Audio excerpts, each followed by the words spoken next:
ये संवैधानिक दृष्टिकोण से गलत है और इनको उन्होंने सेटिसाइड किया। मुख्य न्यायाधीश की बेंच ने यही फैसला सुनाया कि जो दो नए कानून है वो संविधान सम्मत नहीं है, आर्टिकल 14-16 को वायलेट करती है और वो जो 50% सीलिंग लिमिट है जो सुप्रीम कोर्ट ने तय किया था उसको भी वायलेट करती है। नीतीश सरकार को पटना हाईकोर्ट ने आरक्षण के मुद्दे पर झटका दिया है। पटना हाईकोर्ट ने ईबीसी, एससी और एसटी के लिए 65% आरक्षण बढ़ाने के सरकारी फैसले को रद्द कर दिया है। राज्य सरकार ने संवैधानिक नियमों को तोड़ मरोड़ करके 49.5 से बढ़ा के 65% कर दिया था शिक्षण संस्थानों में नामांकन में और पद सरकारी सेवाओं में सब के लिए।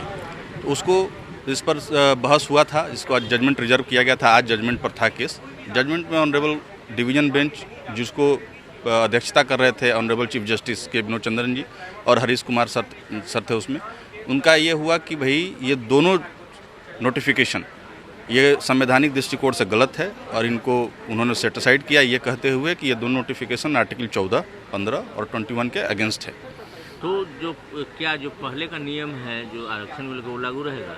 जी, पहले का नियम वही रहेगा, बिकॉज 1992 में इंदिरा साहनी के केस में कहा गया था कि भाई आरक्षण 50% से एवं नहीं जाएगा और उसी के आधार पर अब तक वो चला आ रहा था। फिर रिसेंटली 2021 में मराठा आरक्षण के केस में सुप्रीम कोर्ट ने फुल स्टॉप लगा दिया था कि कोई भी राज्य सरकार 50% के ऊपर कोई आरक्षण देगी नहीं।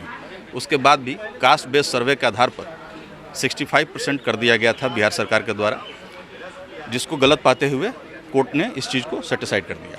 जो राज्य सरकार ने नई 2 कानून लाई थी, शिक्षण संस्थानों और रोजगार संस्थानों में 49.5% जो आरक्षण सीमा थी राज्य में पहले, उसको बढ़ाकर 65% की गई। तो हमने इसको चैलेंज किया था पटना हाई कोर्ट में, ये कहते हुए कि ये संविधान सम्मत नहीं है, आर्टिकल 14-16 को वायलेट करती है। और जो सुप्रीम कोर्ट के संवैधानिक बेंच इंदिरा साहनी के केस में जो 9 जजेज की बेंच ने ये एक फैसला सुनाई थी कि 50% के सीमा निर्धारित जो आरक्षण का है वो कोई भी राज्य सरकार कभी भी वायलेट नहीं कर सकती है। रिसेंटली 2021 में लक्ष्मण राव पाटिल केस में फिर से ये अपील किया गया, फुल स्टॉप किया गया यहाँ तक कि कोई भी राज्य सरकार 50% के सीमा को आरक्षण का नहीं बढ़ा सकती है। इसके बावजूद भी राज्य सरकार ने 2 नए कानून लाया, आरक्षण की सीमा बढ़ाई, जिसको हमने चैलेंज किया और यही ग्राउंड लिया कि आर्टिकल 14-16 का वायलेट करती है और 50% जो सीलिंग लिमिट सुप्रीम कोर्ट ने फिक्स किया था उसको भी ब्रीच कर रहा है।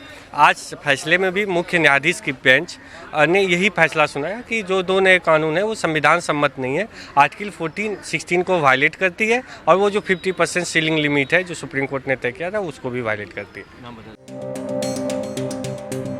मुख्यमंत्री नीतीश कुमार के नेतृत्व में तत्कालीन महागठबंधन सरकार ने जाति आधारित सर्वे की रिपोर्ट के आधार पर ओबीसी, ईबीसी, दलित और आदिवासियों का आरक्षण बढ़ाकर 65% कर दिया था, जिसके बाद अब हाईकोर्ट का बिल्कुल उलट फैसला आया है।